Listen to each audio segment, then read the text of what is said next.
0 to 1 Peter Thiel HindiAudiobook.com। प्रस्तावना। व्यवसाय में हर मौका केवल एक बार आता है। अगला बिल गेट्स एक ऑपरेटिंग सिस्टम नहीं बनाएगा।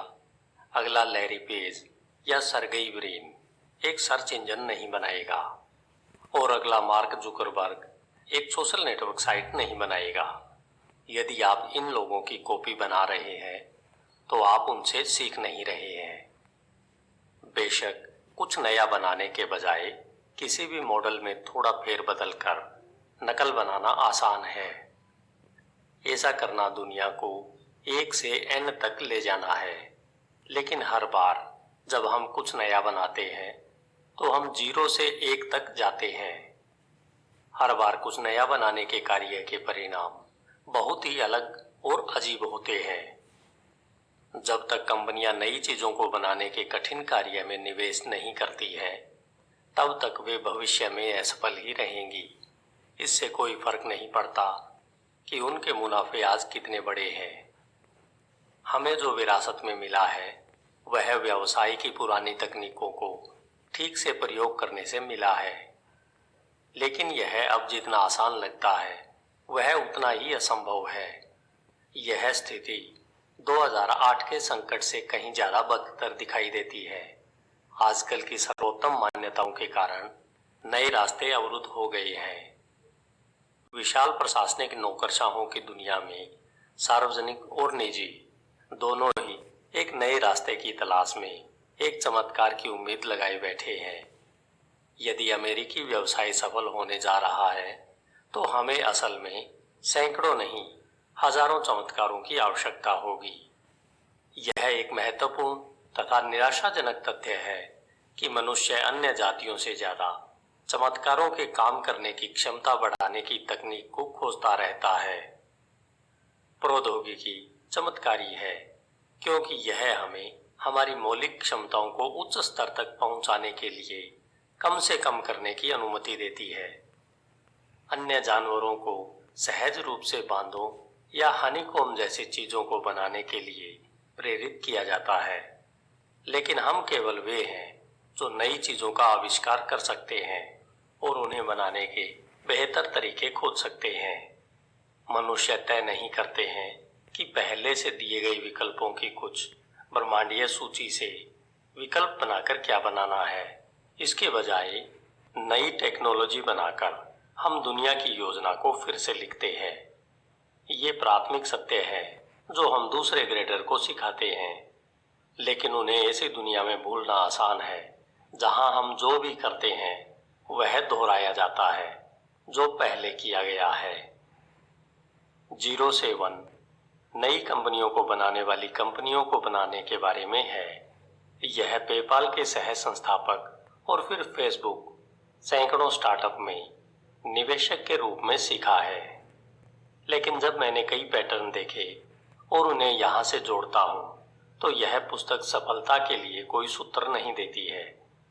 शिक्षण उद्यमिता का विरोधाभास यह है कि ऐसा सूत्र आवश्यक रूप से अस्तित्व में ही नहीं हो सकता, क्योंकि प्रत्येक नवाचार नया और अनूठा है।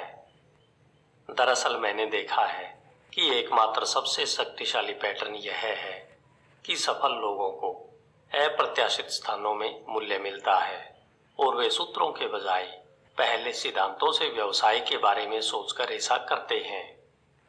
यह पुस्तक स्टार्टअप के बारे में एक कोर्स से उत्पन्न होती है जिसे मैंने 2012 में स्टैनफोर्ड में पढ़ाया था। कॉलेज के कुछ छात्र विशेषताओं में बेहद कुशल बन सकते हैं, लेकिन कई लोग कभी नहीं सीखते कि व्यापक दुनिया में उन कौशल के साथ क्या करना है।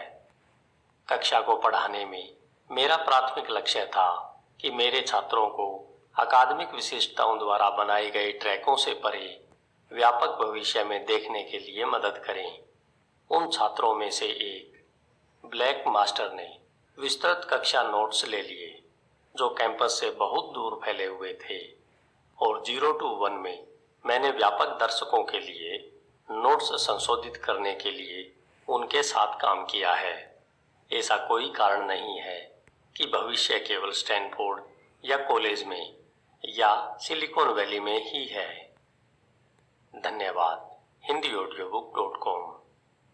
आइए चलते हैं अध्याय 1 की ओर, जो है भविष्य की चुनौती।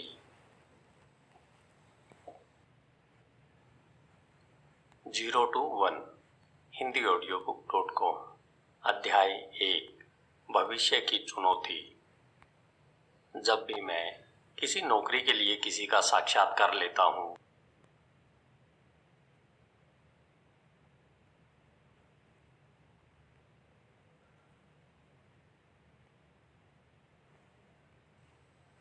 क्या आप कोई ऐसा महत्वपूर्ण सत्य जानते हैं जिससे बहुत कम लोग सहमत हों? यह सवाल सुनने में आसान लगता है क्योंकि यह सीधा है। असल में इसका जवाब देना बहुत मुश्किल है।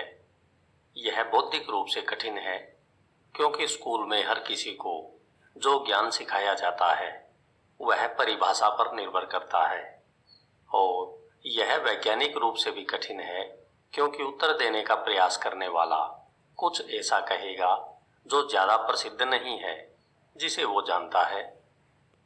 हम जानते हैं कि शानदार सोच दुर्लभ है, लेकिन यह भी तो सच है कि साहस प्रतिभा की तुलना में कम नहीं होना चाहिए।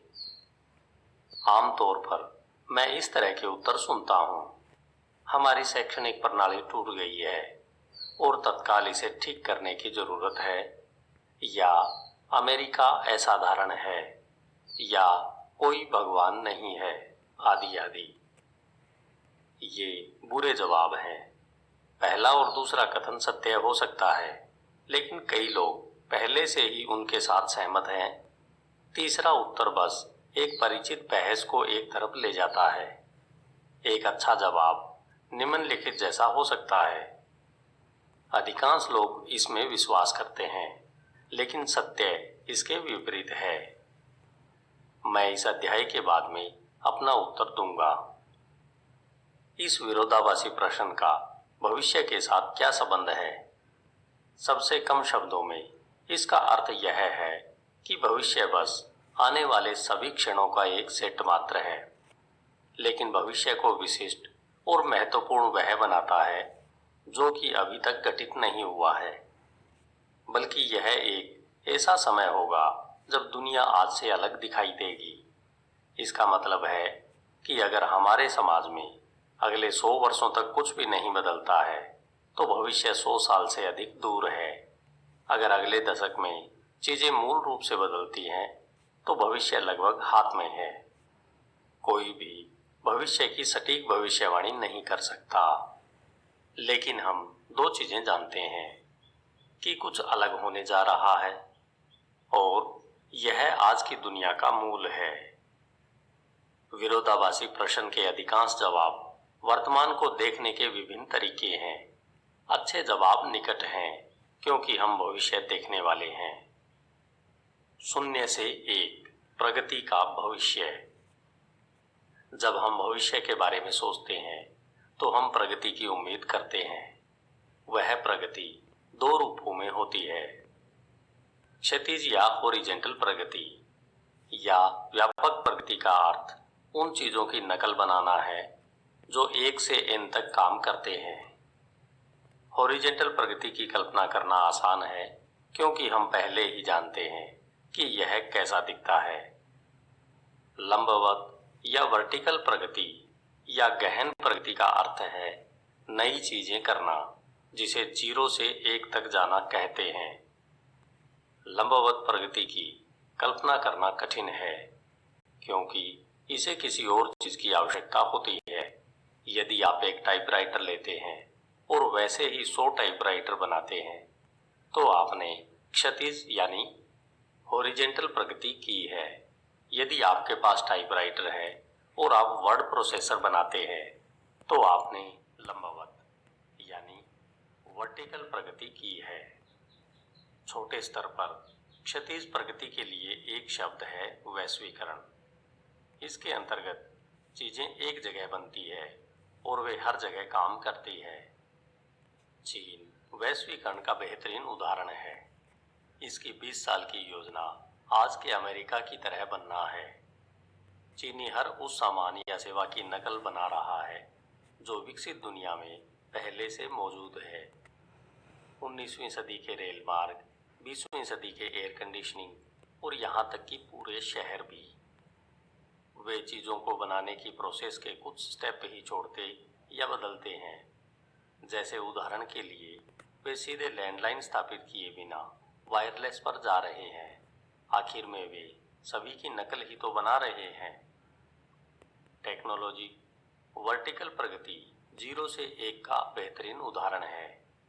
हाल के दशकों में सूचना प्रौद्योगिकी की तीव्र प्रगति ने सिलिकॉन वैली को सामान्य रूप से टेक्नोलॉजी की राजधानी बना दिया है, क्योंकि कंप्यूटर के लिए तकनीक सीमित होने का कोई कारण नहीं है। उचित रूप से समझने के लिए चीज़ों को बनाने का कोई भी नया और बेहतरीन तरीका तकनीक ही है। चूँकि वैश्वीकरण और तकनीक प्रगति के दो भिन्न तरीके हैं, इसलिए दोनों एक ही समय में या तो हैं या नहीं है। उदाहरण के लिए वैश्वीकरण और तकनीक ने सन 1815 से 1914 तक तेजी से विकास किया। पहले विश्व युद्ध और किसिंजर की यात्रा के बीच 1971 में चीन के साथ संबंधों को फिर से खोलने के प्रयास हुए। उस समय चीन में तेजी से तकनीकी विकास तो हो रहा था, लेकिन वैश्वीकरण अभी नए के समान ही था। 1971 के बाद हमने सीमित तकनीकी विकास के साथ तेजी से वैश्वीकरण देखा है, जो ज़्यादातर इंफॉर्मेशन टेक्नोलॉजी तक ही सीमित है। वैश्वीकरण के इस युग में हमारे लिए कल्पना करना आसान है कि आने वाले दशकों में अधिक एकरूपता और समानता आएगी। यहाँ तक कि हमारी रोज़मर्रा की भाषा भी बताती है कि हम एक प्रकार से तकनीकी इतिहास के अंत में विश्वास करते हैं। दुनिया के विभाजन से हमारा तात्पर्य है कि तथाकथित विकसित और विकासशील देशों में बंटवारा। विकसित दुनिया के देश पहले से ही प्राप्त करने योग्य चीज़ों को प्राप्त कर चुके हैं और गरीब देश इन चीज़ों को पाने के लिए दौड़ लगा रहे हैं। लेकिन मुझे नहीं लगता कि यह सच है। विरोधाभासी प्रश्न का मेरा जवाब यह है कि ज़्यादातर लोग सोचते हैं कि दुनिया का भविष्य वैश्वीकरण द्वारा परिभाषित किया जाएगा, लेकिन सच्चाई यह है कि प्रौद्योगिकी अधिक मायने रखती है। तकनीकी परिवर्तन के बिना यदि चीन अगले 2 दशकों में अपने ऊर्जा उत्पादन को दुगना कर देता है, तो यह इसके वायु प्रदूषण को भी दुगना कर देगा। यदि भारत के लाखों परिवार अमेरिकियों की दिनचर्या अपनाएगा और केवल अपने आप को पाश्चात्य जीवन शैली से परिपूर्ण करने में लगा रहा, तो परिणाम उनके व पर्यावरण के लिए विनाशकारी होंगे। दुनिया भर में धन बनाने के पुराने तरीकों को अपनाने से धन नहीं, केवल विनाश ही उत्पन्न होगा। दुर्लभ संसाधनों की दुनिया में नई तकनीक के बिना वैश्वीकरण अस्थायी है। नई तकनीक कभी भी इतिहास की एक स्वचालित विशेषता नहीं रही है। हमारे पूर्वज स्थिर व न्यून समाज में रहते थे, जहां सफलता केवल दूसरों की चीज़ों को जब्त करना माना जाता था। उन्होंने धन कमाने के केवल कुछ ही नाम मात्र के नए विकल्प बनाए और लंबे समय तक वे उपाय एक औसत व्यक्ति को कठिन जीवन से बचाने के लिए पर्याप्त नहीं थे। फिर लगभग 10,000 वर्षों बाद प्राचीन युग में कृषि, पवन चक्की, मिट्टी के बर्तन और 16वीं शताब्दी में एस्ट्रोलैब्स, और फिर अचानक आधुनिक दुनिया ने 1760 के दशक में भाप इंजन के आगमन से लगभग 1970 तक निरंतर तकनीकी प्रगति की। परिणाम स्वरूप हमारी किसी भी पिछली पीढ़ी की कल्पना के मुकाबले हमें एक अमीर समाज विरासत में मिला है। हमारे माता पिता और दादा दादी को छोड़कर कोई भी पीढ़ी 1960 के दशक के अंत में जो सोचते थे कि यह प्रगति इसी तरह निरंतर चलती रहेगी, वह उन्होंने उम्मीद की थी कि वे घर के लिए बहुत सस्ती बिजली का उपयोग करेंगे और एक 4 दिवसीय टूर बनाकर चंद्रमा पर छुट्टियां मनाएंगे, पर वह नहीं हुआ। हमारे स्मार्टफोन हमें इस तथ्य से भी विचलित करते हैं कि हमारे आसपास का परिवेश अजीब तरह से पुराना है। केवल कंप्यूटर और संचार के माध्यमों में नाटकीय रूप से सुधार हुए हैं। इसका मतलब यह नहीं है कि हमारे माता पिता एक बेहतरीन भविष्य की कल्पना करने में गलत थे। बस वे तो केवल कुछ स्वचालित होने की उम्मीद कर रहे थे। आज हमारी चुनौती नई टेक्नोलॉजी की कल्पना और निर्माण करना दोनों है, जो 20वीं शताब्दी की तुलना में 21वीं शताब्दी को अधिक शांतिपूर्ण और समृद्ध बना सकते हैं। स्टार्टअप सोच। नई तकनीक नए उद्यमियों से शुरू होती है, जिसे स्टार्टअप कहते हैं। राजनीति में संस्थापक पिता से विज्ञान तक, रॉयल सोसाइटी से चेरफील्ड सेमीकंडक्टर के व्यापार तक, मिशन की भावना से जुटे लोगों के छोटे समूह ने दुनिया को बेहतर बनाने के उद्देश्य से काम किया और दुनिया को बेहतर बना दिया। इसके लिए सबसे आसान स्पष्टीकरण नकारात्मक है। बड़े संगठनों में नई चीजों को विकसित करना मुश्किल है और इसे अपने आप करना भी मुश्किल है। नौकरशाही पदानुक्रम धीरे धीरे बढ़ते हैं और लाभों को हानि से दूर रखते हैं। दूसरी तरफ एक अकेला प्रतिभावान इंसान कला या साहित्य के क्षेत्र को तो बढ़ा सकता है, लेकिन वह कभी भी पूरे उद्योग को नहीं बना सकता है। स्टार्टअप इस सिद्धांत पर काम करते हैं कि आपको सामान प्राप्त करने के लिए अन्य लोगों के साथ काम करने की जरूरत है, लेकिन आपको भी इतना छोटा रहने की आवश्यकता है ताकि आप वास्तव में वह काम कर सकें। सकारात्मक रूप से परिभाषित स्टार्टअप उन लोगों का सबसे बड़ा समूह है जिन्हें आप एक अलग भविष्य के निर्माण की योजना के बारे में समझ सकते हैं। एक नई कंपनी की सबसे महत्वपूर्ण ताकत नई सोच है, जो अपने सहचरों को सोचने के लिए आवश्यक स्वतंत्रता प्रदान करती है। यह पुस्तक उन प्रश्नों के बारे में है जिनके आपको उत्तर जानना चाहिए कि नई चीज़ों की खोज में सफल कैसे हुआ जाए। ज्ञान का कोई मैनुअल या रिकॉर्ड नहीं है, बल्कि सोचने का ही अभ्यास है, क्योंकि स्टार्टअप को यही करना है। प्रश्नों से प्राप्त विचारों के माध्यम से व्यवसाय पर पुनर्विचार करना, वह उसमें आवश्यक बदलाव लाकर दुनिया के जीवन स्तर में बदलाव लाना। धन्यवाद। hindiaudio.com। आइए चलते हैं।